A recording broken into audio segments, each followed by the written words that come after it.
video is going to be kind of like a response to some of the comments that I got. Like, how do you find an apartment? Where do I look? How do I look? How much money should you save and all of that? And I figured it's time for me to make a series. So today's video is going to be, how do you even find an apartment in a new city, or just in general? How do you find an apartment, right? If it's the first time you're seeing me, welcome. I'm Amina. Thank you for coming to my channel. So using a realtor, I definitely recommend, of course, if you can, but a lot of the times realtors have contracts with apartments. So they kind of have like a set list of apartments that they will show you based on your budget. But if you're like me, I am a control freak and I want to know the no's. Like, I want to know the neighborhood. I want to know if it's going to be an artsy neighborhood. Is it safe? Is there walkability? Are there schools nearby? That might be a concern of yours if you have kids. And I kind of feel like, yes, if you get lucky and you have a really good realtor, they'll cover all of your needs. But I'm just the type of person that likes to take things in my own hands, especially if you're balling on a budget, especially if there's certain criteria that you have. Like, no one's going to know what you want more than you. So apparently the best time to move is between September and April. And I thought about this a little bit. I'm like, you know, this kind of makes sense. It's winter, it's cold, no one's really moving. People try to relocate in the height of the summer. They have their vacation days and all of that good stuff. So if you're moving between that time frame, you may be lucky, because 9 times out of 10, apartments and moving companies, they're going to have deals to try to get people, to try to get business, to try to get people in the apartments, to try to get people to move with them and all of that good stuff. I made myself a matcha latte with vanilla cold foam. So the first thing you're going to do, whatever city or state you're interested in, and I'm pretty sure this will work outside of the United States, when you're first starting your apartment search, you want to put in Google safest neighborhoods in blah, blah, blah. And from there, you'll kind of be able to compile a list of neighborhoods within that city that you'll be interested in, right? So after you've compiled that list, right, I like to go to a website called aparments.com. Now hear me out. I know every city, every state kind of has their go-to website. So let's say you're moving to New York, their website is Street Easy, right?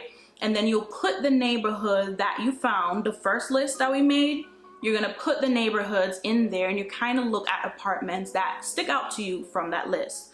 So another website that I've used before is Zillow, Apartment Finder. They're pretty common, but the reason why I like aparments.com is because you basically can find tiny, small, medium, and large apartments. What I mean by that, you may find the mom and pop duplex. You can find apartments that have like 5-6 floors. You can find apartments that have like 8 to 10 floors. And then you can find apartments that has like 30, 50, and all of that, right? It's literally everyone and their mom uses aparments.com, and I kind of like that. I don't want to have to look on different websites. So that's one of the reasons why I like them, as well as I'm kind of specific. So I like to be able to click on the maps, and if I'm able to, I don't know how I'm gonna do this yet. I might just do like a screen recording situation where I kind of show you all how to use the website. But girl, I love filters. I love maps. I like just having everything on one platform, and I feel like aparments.com kind of gives that. But of course, a lot of people swear by Zillow, and they're pretty good too, as well as Apartment Finder.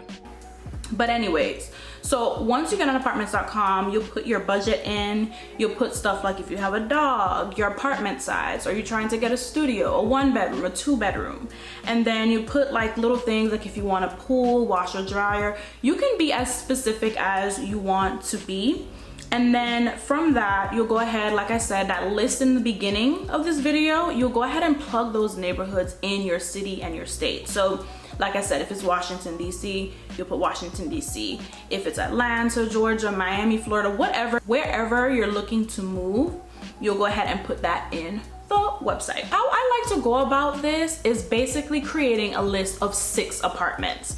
So I don't know why I choose 6. I guess that's like my number. After we've chosen those 6 apartments for that specific neighborhood, we're going to go to good old google.com. I feel like I should work for Google at this point, but Google is really one of the keys that will help you to make a decision and rule a apartment out.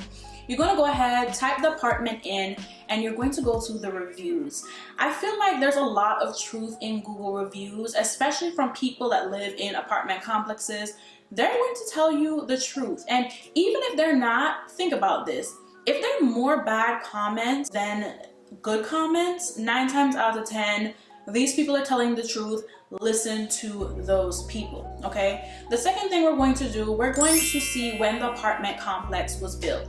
And I'm not saying to, by any means, do not live in a building that was built in 1970s, 1980s, 1990s, or whatever. I'm not saying not to do that, but at least make sure that the building has been renovated, it's up to code and all of that. Or maybe you just don't care, but I'm just going based off of my experience. In general, an older building may have like plumbing issues or structure issues, and you know, you just want to avoid certain things if you can. The third thing, I kind of feel like a apartment's website is their resume. You can also see if this apartment has availability.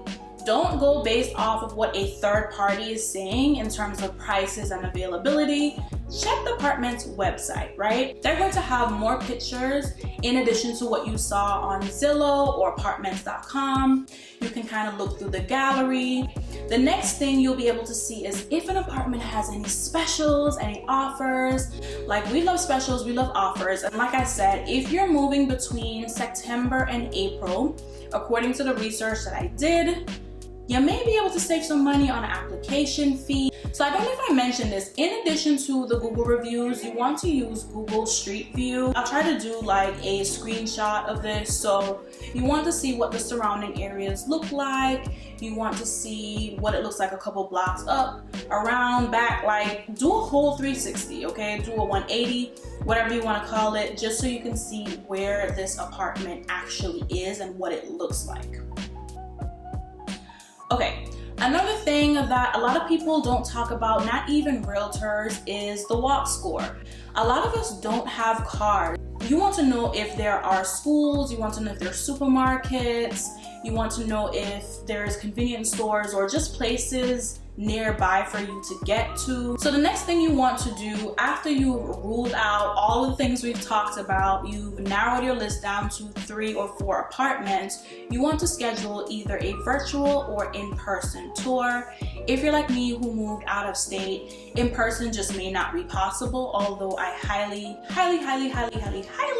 recommend it. You know, I feel like I need to make a video about things to ask or things to look out for, but obviously we all have our preferences and stuff like that. So I feel like being there in person, seeing what the apartment looks like on a realistic day is pretty important.